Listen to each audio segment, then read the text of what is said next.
Meaning of Daughters of the American Revolution.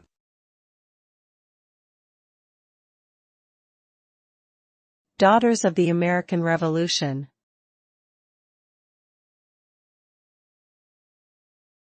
Daughters of the American Revolution.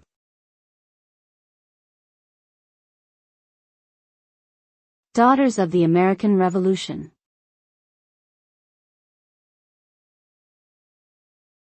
Daughters of the American Revolution.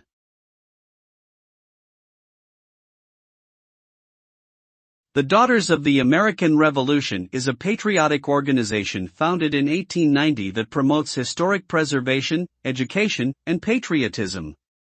Membership is open to any woman who can prove direct descent from a patriot of the American Revolution.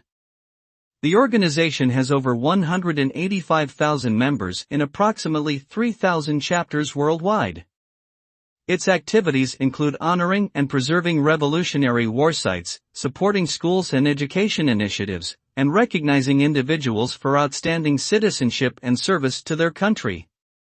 The group also operates a genealogical research library to assist members in tracing their ancestors.